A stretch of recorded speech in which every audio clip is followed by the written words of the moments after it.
What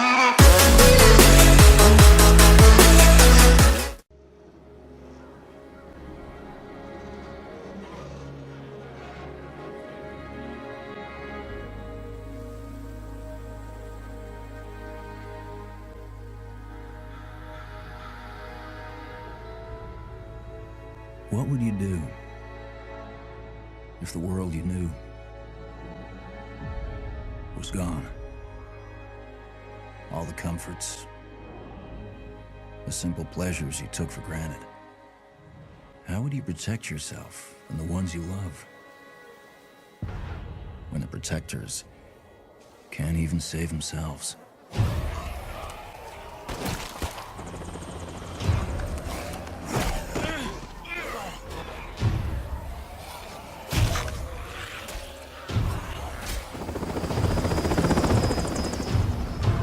Army's pulling out. Come on.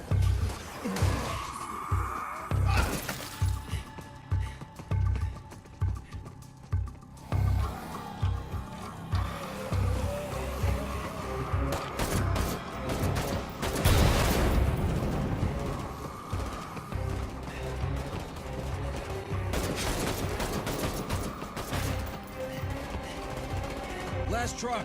Get in.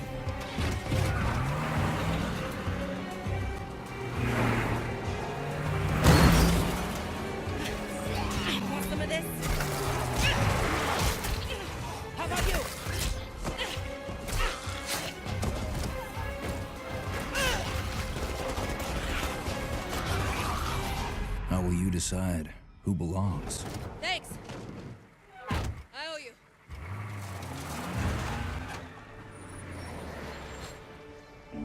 How will you choose a place to call home?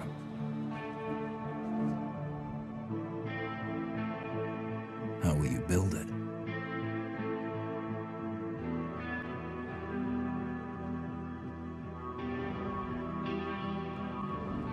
Work together to defend it from the terror just outside the walls.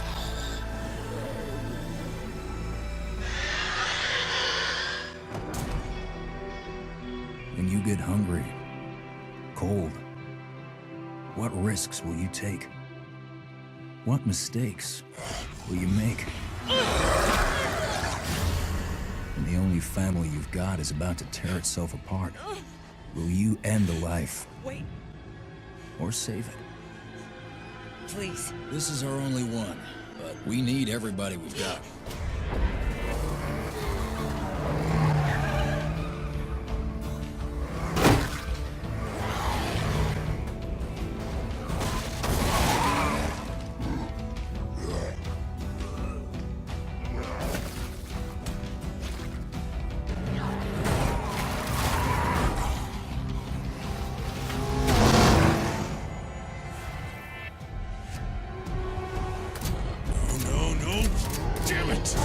When you get in too deep and realize no one gets a second chance.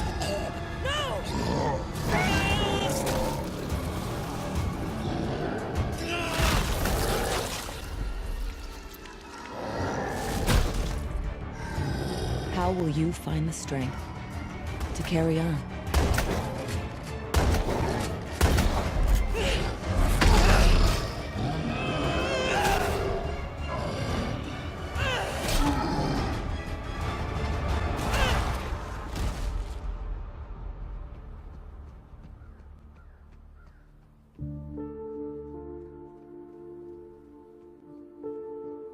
In this world of the living and the dead, how will you survive?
Hi, my name's John Dick, and in this development blog video, we'll cover 4 different skill sets: stealth, camouflage, awareness, and tactics. These skills dynamically change depending on external influences or choices you make with your character during game time. Before we start with the scat video, we'd like to say something about the unfair advantage of third-person perspective over first-person perspective. In the current video, we've recreated the worst-case scenario that players can experience in all third-person shooting games today. Not only that TPP is unfair over FPP, it's unfair in general since players on elevated positions have a huge advantage over other players. So far, there's no game that has provided a solution for this problem. Some games do offer split servers depending on the view, but in our opinion, that's kinda lame.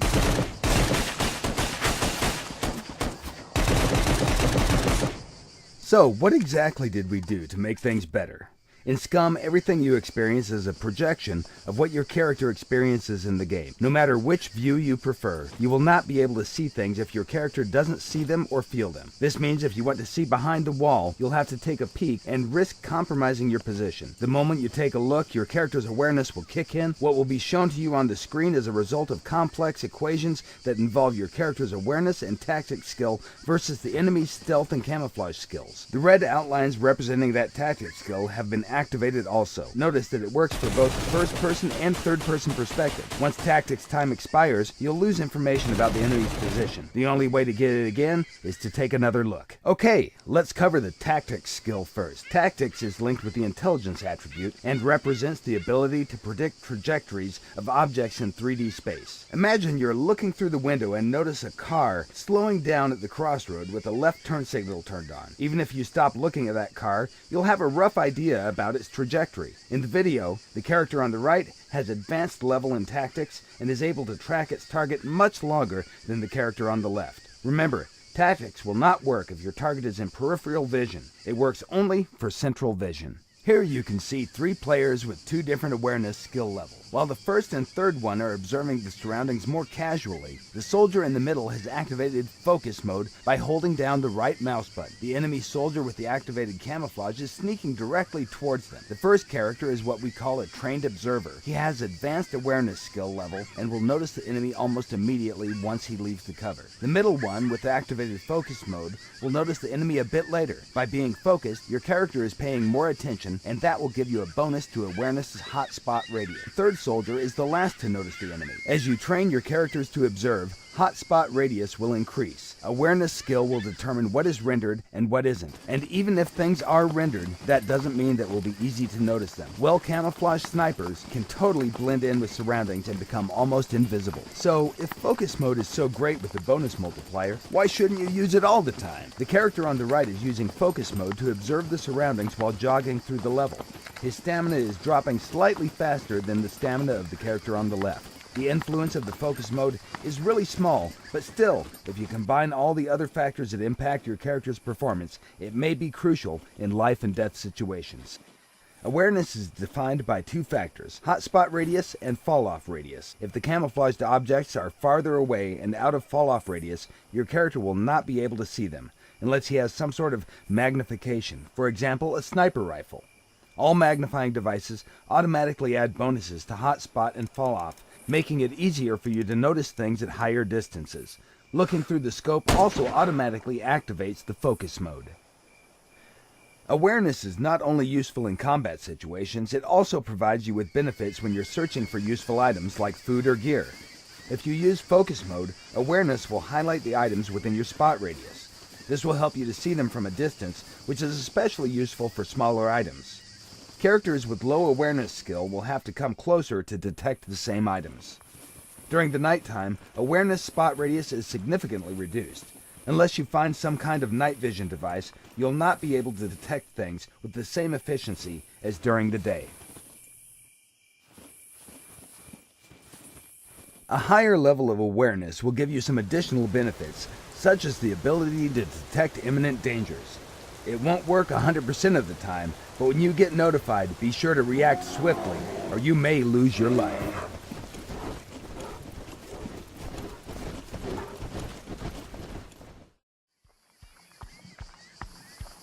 Okay, let's cover the stealth skill now. The stealth skill is linked with the dexterity attribute, but it also depends on other factors. To determine the final level of noise that your character makes, we first analyze the type and amount of gear your character carries. Then we take into consideration the movement and ground material type. This is the starting point of the noise level calculations.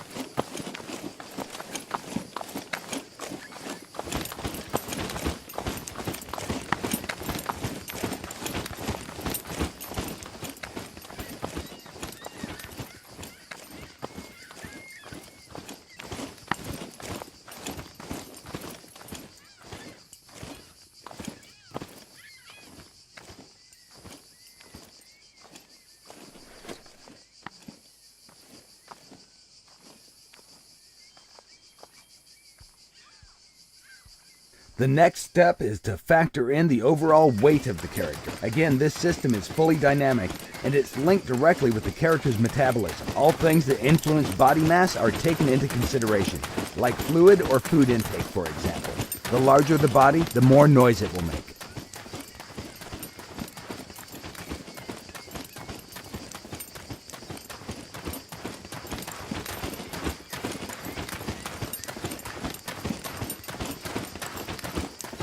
Finally, the last thing taken into consideration is actual stealth skill level. The higher the skill, the better you silence the noise that your character makes.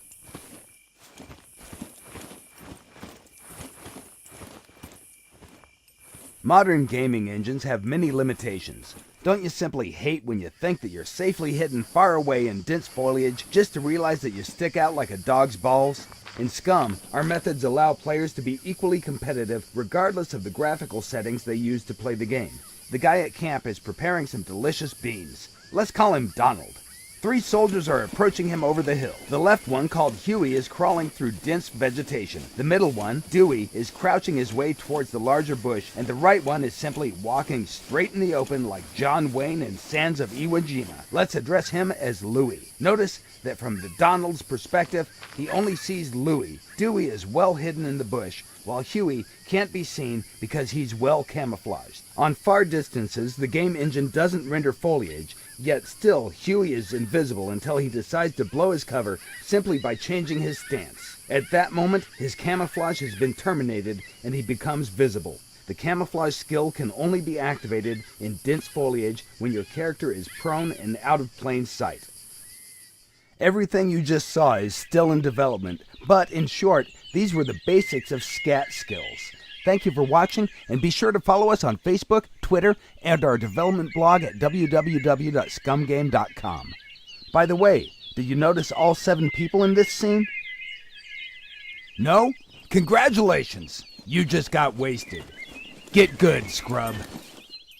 Don't forget to check out our other SCUM videos for more features and general badassery.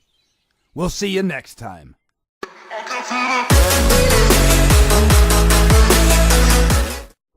Yo, what's up guys, JT here. I'm going to be bringing you a quick update video today. I'm going to talk about some of the features that we showed in the trailer, show you some things that got cut from the trailer, and generally talk about the plans moving forward with the release of the game. I'm actually going to kick straight off with this here guys, and the first thing I'm going to show you is the credits tab. That's implemented now. If you are a backer of the game, you'll be on this list. If you do pre-order before the Steam release, you'll also be on there. Over on the play window, the history tab now works. Favorites is also implemented, and the own tab will show you the servers that you actually own.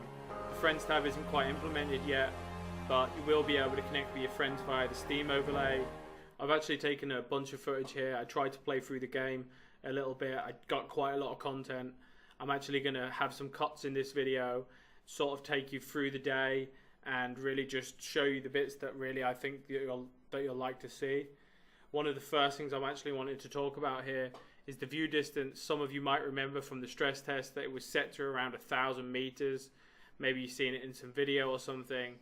We've actually optimized things. We've combined some terrains in the distance, and we've actually managed to get that up to about 10,000 meters now, with some performance gains as well, which is always nice. I'm going to go ahead here and equip an axe, and the first thing I want to show you on the axe is the inspect readout that we've added, and we've decided to add that because we wanted to give the player some feedback about the item that they have in their hand without breaking the immersion by having UI on the screen. So you can press F and you'll see some information about the weapon you have, whether it's a gun or a melee weapon. And you might have actually noticed the green highlights on the tree there.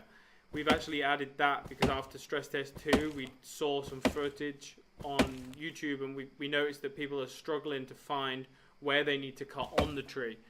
So we've added those just to give the player a little bit of a cue to how to cut the trees down and just to guide them in the right direction. Something else that happens now as well is the axe take damage and dull as you use them.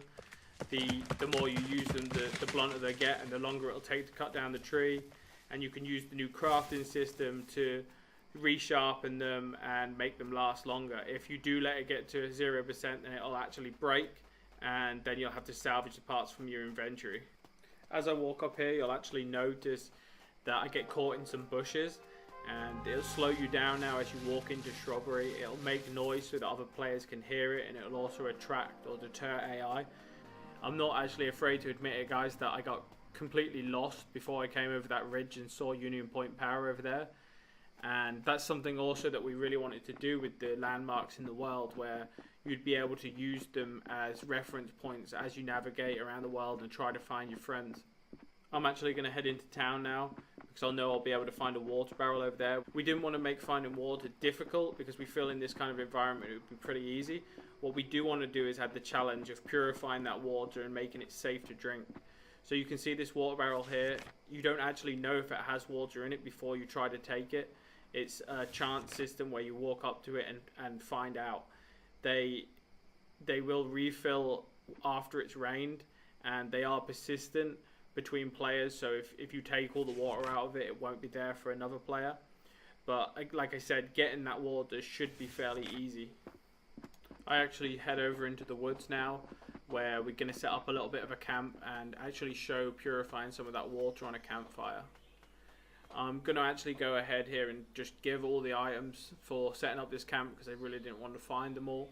And this is also something that you guys will have access to. If you're a server admin, you'll be able to give yourselves items, you'll be able to give other player items if that's something you want to do. And there's loads of different variants of the give command. You can give single items, you can give items with quantity, or you can look up give, and all kinds of different options for that. You can actually see here that I forgot one of the IDs, so I just did try give and then a name, and it will basically look on the system and see what there is to give you that matches that name, and it'll try to give you it. You can see that I actually place a tent now, and that serves as a mobile logout point in the world. If you do use something like this, then you'll sign back in exactly where you did log out, and if you don't, then you'll log back in somewhere near where you signed out. You can see that I'm placing a fire here, and I'm just adding some parts to it, and we're going to use this after we've shown you the crafting system to actually purify the water and make it safe to drink so that you don't have a chance of getting sick. I'm actually showing the new crafting system here now, and we added this because we felt that the old system was becoming a little bit clunky with the lists. The lists were becoming a little bit long, and it was becoming hard to find exactly what you wanted to craft. So we've added this recipe system where you can assign stuff to the recipe and just find out yourselves if it is actually something that can be crafted. We've added this wiki button here as well, which will actually open directly to a web page where you can find all the different recipes and just make it kind of easy to find that. And that will open in the overlay, the Steam overlay as well, if that's something that you want. That's just an option with all URLs in the game in the settings where you can check that on if you want it to open in the Steam overlay, or off if you want it to open in your regular browser. So we're going to go ahead here and actually craft a tripod, and then we'll throw that over the fire and actually boil the water and make it safe to drink. You might have seen the cooking system that we've implemented here in the trailer, and I just wanted to talk a little bit more about this and how this works. Basically, any surface that is over a fire or a stove or a kitchen stove is basically a cooking zone if it's turned on by the electric, or in this case the fire that's underneath it, and will actually allow you to cook anything that is set as cookable. So in this case it's a saucepan of dirty water. You put it over the fire, and after so much time it'll actually boil, and give you clean water back. You can actually see here I'm opening my inventory and I now have a pot of water which is clean, and that is safe to drink and won't make me sick. Here I'm showing the tab list, and this is something that's also new after the stress test, just some sort of a go-to area to find some information. You can see that you can tag other players with color here, which will actually show up next to their name tag, and there's a bunch of other options there on that drop down, a bunch of quick links here which open into the Steam overlay again, or just straight into a URL, some other useful information, and just generally like a quick easy way to find information that you might want. I'm actually going to go straight into some server administration stuff right now, show you some of the things that you can do as a server admin to manage your server.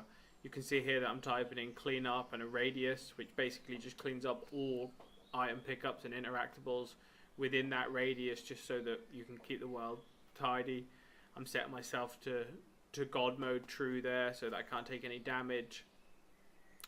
TP is also implemented in the game.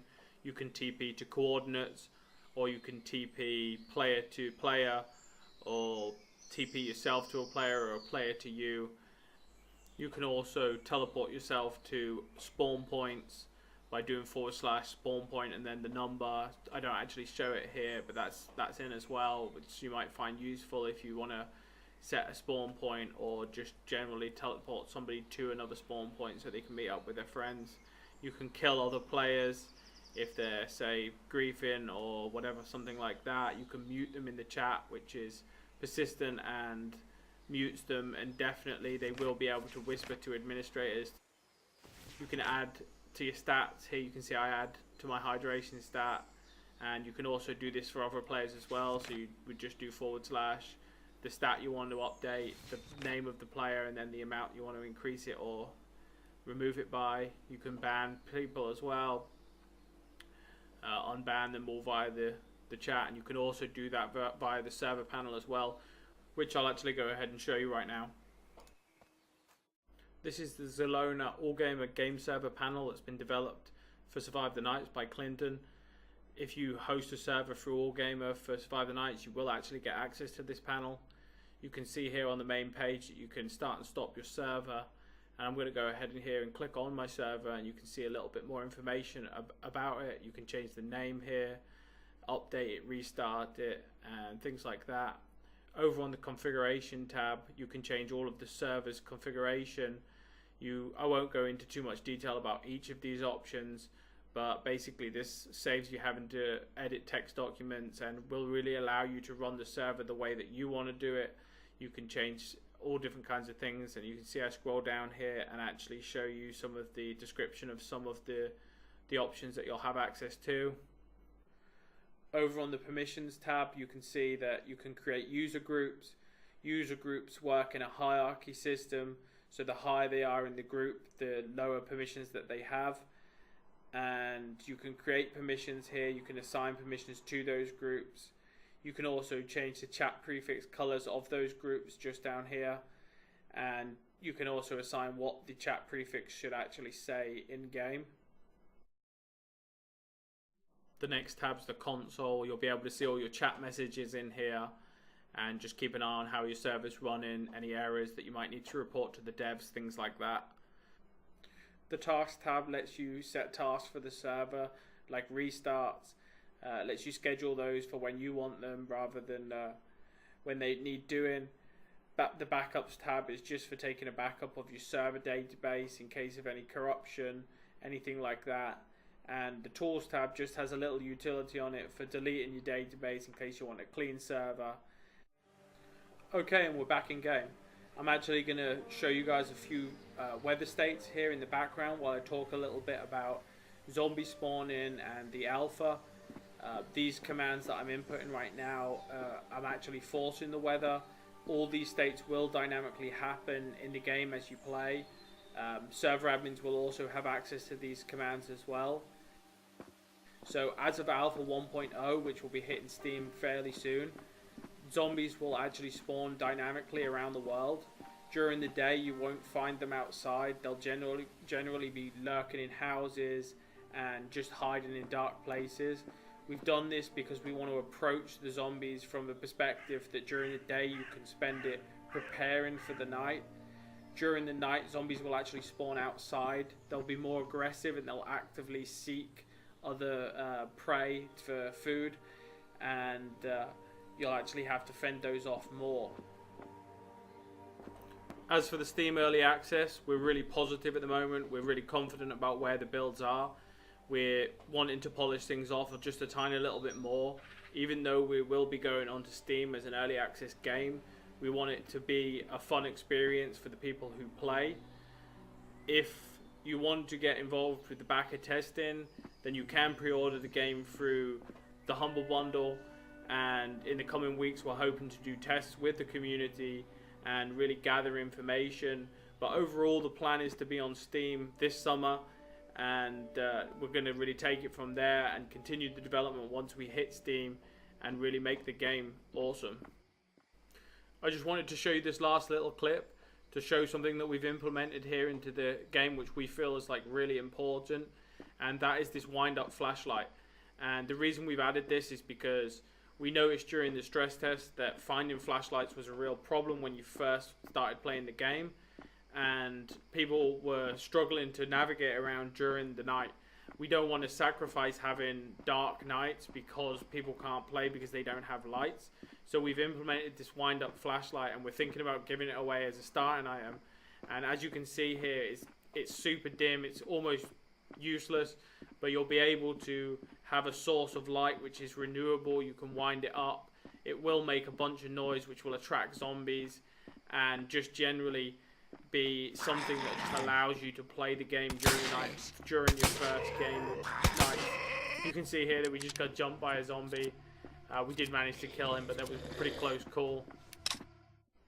Alright guys, I'm going to end this video here. As always, a massive thank you from myself and the team. All of your ideas are fantastic. We love the contribution that you guys put in. If you did like the video, remember to hit the thumbs up and the subscribe. If you haven't already, come and join us on the forums in the Discord. We'd love to meet you.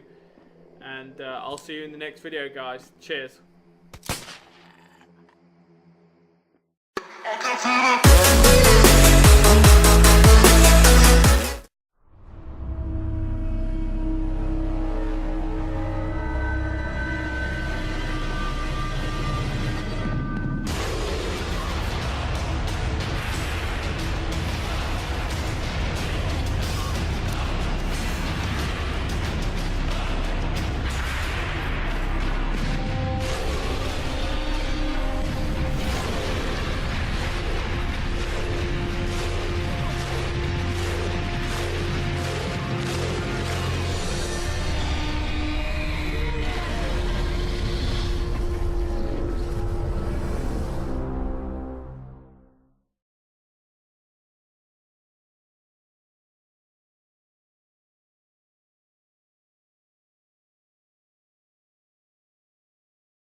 Peggy 16.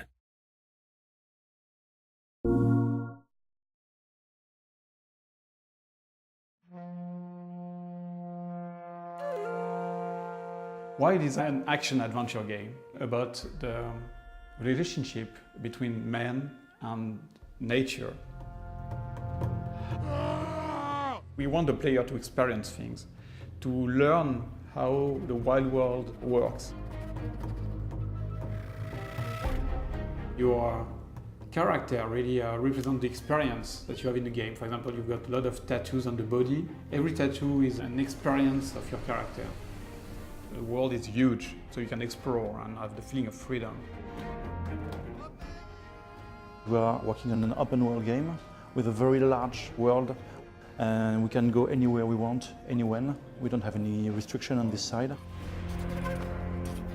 The inspiration for Wild really comes from my childhood. I was spending a lot of time in the wild nature. It's something that is there in my mind for a long time. I've been working on games where the forest and the wild world is very important. For example, Rayman started in the jungle. To develop the universe of Wild, I asked the team to go in the wild nature, like surviving experience, and feel and smell and really be immersed in what is the wild world. We wanted to go in the wild and old places to get a lot of real materials in order to build our characters and all objects in the shaman environment. The journey of an object from the real world to the game is going through a process which is photogrammetry. So we take a lot of pictures and then it's building the 3D model of the object directly from those pictures. So we can use real wild objects in our real wild game. Every time I hire people, it is my first question. Do you have animals at home? Do you like animals? Every 5 seconds we come up with a new idea of what a cool thing an animal would do. There's this kind of constant inspiration just in nature.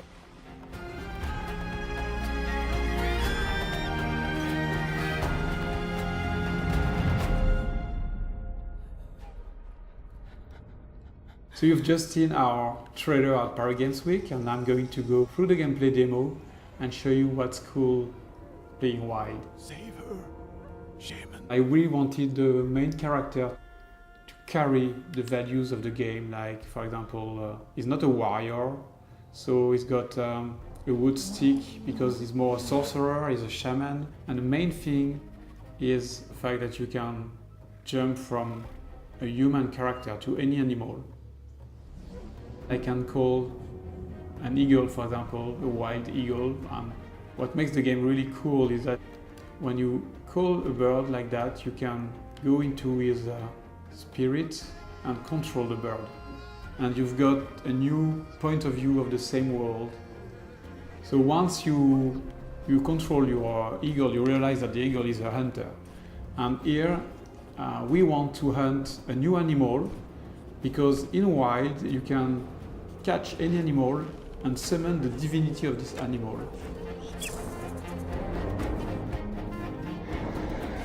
Another very nice thing is that you can call giant bears, and you can use them as very powerful vehicles.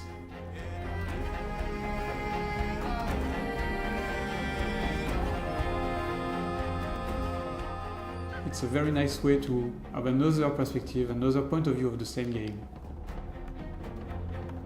But your biggest enemy in Wild is the other humans. Here, for example, you are arriving in a cannibal camp, which is very dangerous. So I'm going to use another animal. And this is very interesting because you will see here combinations of gameplays with different animals. And then attack.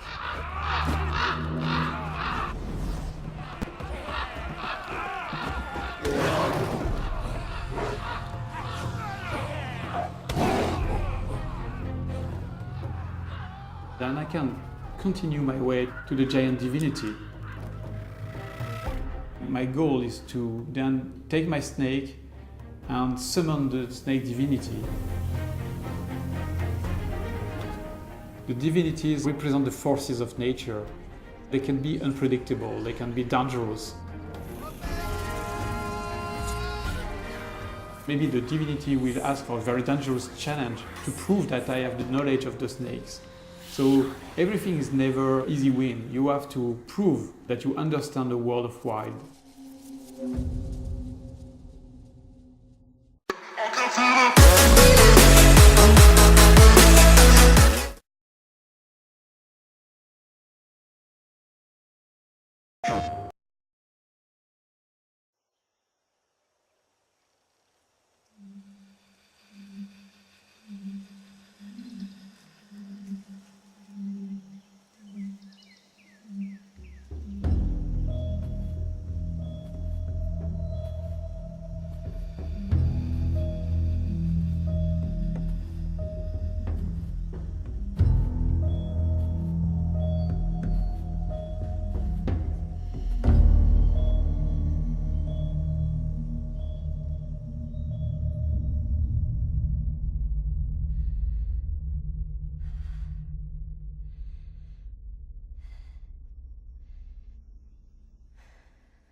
The valley of the shadow of death, and I fear no evil because I'm blind to it all. In my mind, my gun, they comfort me, because I know I'll kill my enemies when they come. Surely goodness and mercy will follow me all the days of my life, and I will dwell on this earth forevermore. Said I walk beside the still waters and they restore my soul, but I can't walk on the path of the right because I'm wrong. No, I can't walk on the path of the right 'cause I'm wrong.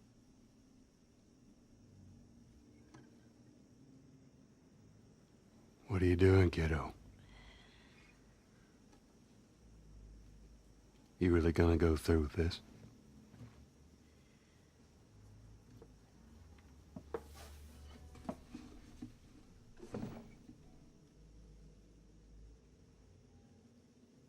I'm gonna find,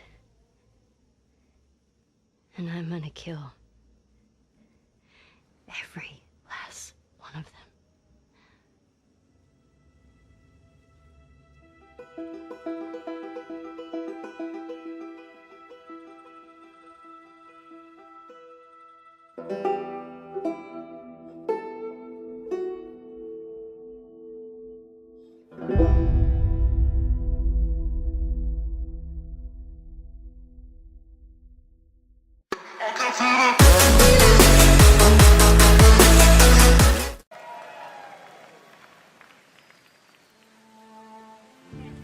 Come on, get him inside. What happened? Got hit again. Squatters off the highway. We've got to get some men together, go after them. Don't look at me, it ain't my problem. They've got Manny. You sent Manny on a supply run. I just run the camp, Deke. I don't tell folks how to live their lives. Go to hell, Cope!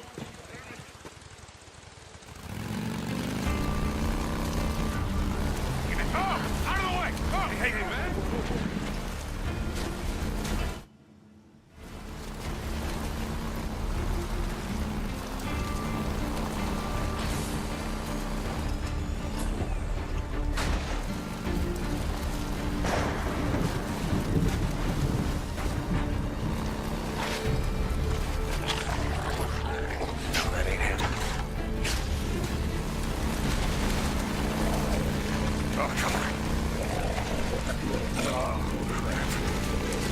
Come on, come on! Son of a bitch.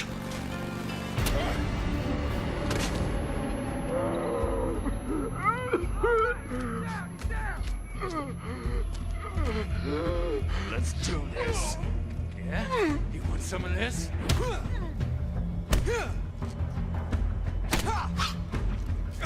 Yeah!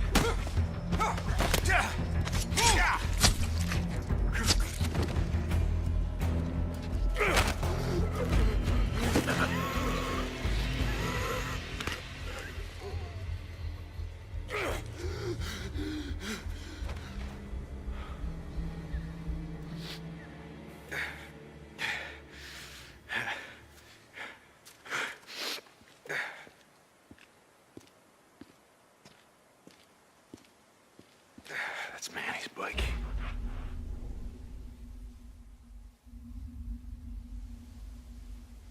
Yeah, this way.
Why do you have? You always have a bad attitude.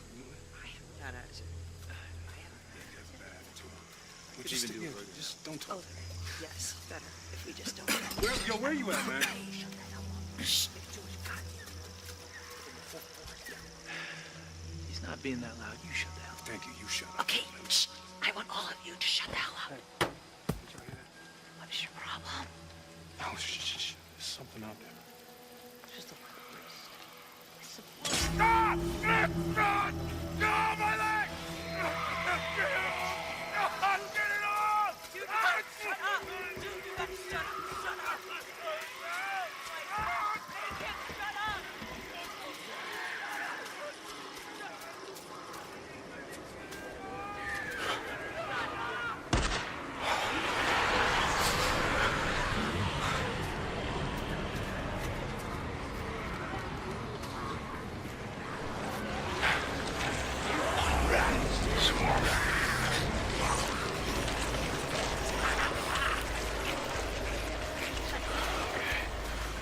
Easy, fellas.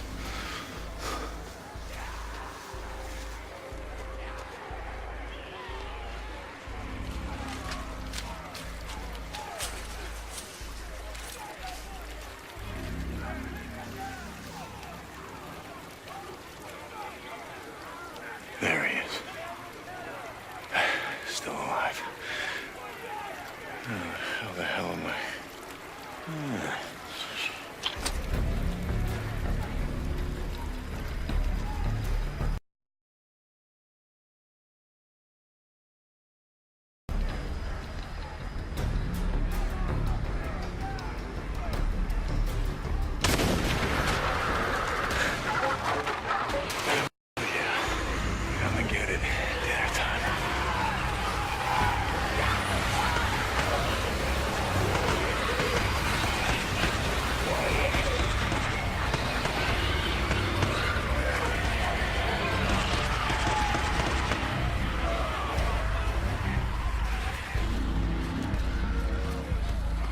Drop him! Now! Or I'll kill him! Do it. I'm not here for him. I'm here for you.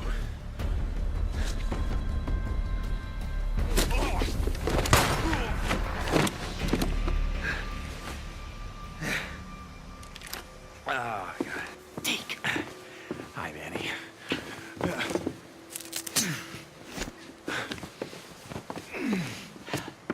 Hey! So, do it. Yeah, he threw. Oh, come on. I wasn't gonna let him kill you. Besides, who the hell else around here knows how to rebuild a carburetor?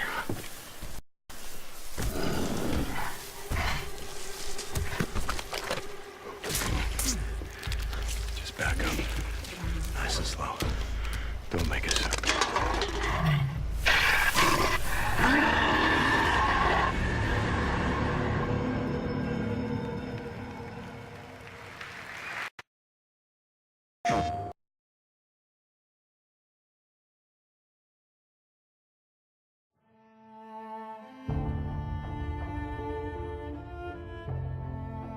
Someone asked me once if I remembered how it all went down.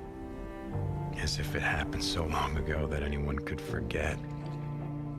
So yeah, I remember. I remember when our homes and our towns turned into graveyards. When the wilderness became our only hope for survival. I remember when the planes fell out of the skies. When the trains stopped running, when the turbines shut down, and the world went dark. I remember when they put up the razor wire, like it was gonna stop anything. When the feds ran out of body bags. Rope. And some of us sort of lost our minds. I think it's dead. Some lost more than that. Much more. I remember when we lived by a code, when brotherhood meant something, and living meant more than surviving. Goddamn liar! So yeah, I remember how it all went down. I don't give a damn about any of that. You know what I remember most? Riding the open road. The smell of your hair. The touch of your skin. I remember you. But those days are gone. Now I'm a drifter, a bounty hunter, a mercenary.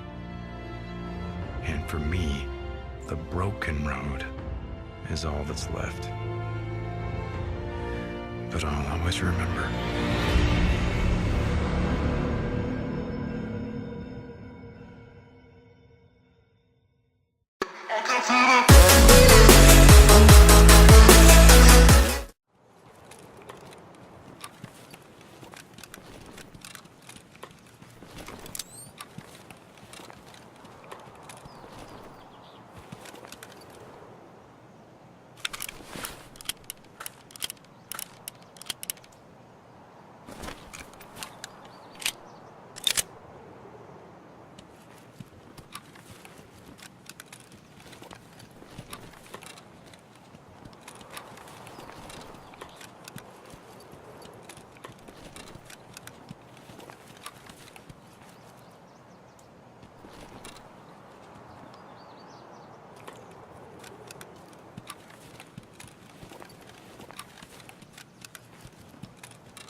блядь! Держи глаза шире!